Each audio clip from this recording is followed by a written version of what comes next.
గారు అసలు మామూలుగా లేదండి. మీ లుక్ కానీ మీ screen presence and dialogue delivery next లెవెల్లో ఉంది నిజంగా. వరుణ్ తేజ్ గారు never fails to surprises, never fails to impress us అని చెప్పి మరొకసారి మట్కా ప్రూవ్ చేసింది టీజర్ ద్వారా. అండ్ కరుణ కుమార్ గారి సినిమాలు ఇప్పటి వరకు మనం పలాస, శ్రీదేవి లాంటివి సినిమాలు చూస్తూనే ఉన్నాము, శ్రీదేవి సోడా సెంటర్. కానీ ఇప్పుడు కరుణ కుమార్ గారిలోని నెక్స్ట్ లెవెల్ క్యారెక్టరైజేషన్ స్టోరీ మనం ఇప్పుడు చూడబోతున్నాము అని క్లారిటీ టీజర్ అయితే ఇచ్చేసింది. అద్దరిపోయింది కరుణ కుమార్ గారు సినిమా.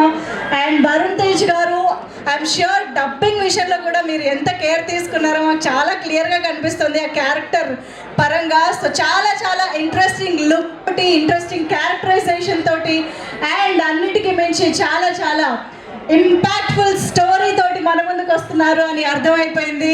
సో ఒక్కసారి టీజర్ కోసం గట్టిగా చప్పట్లు కొడదామా?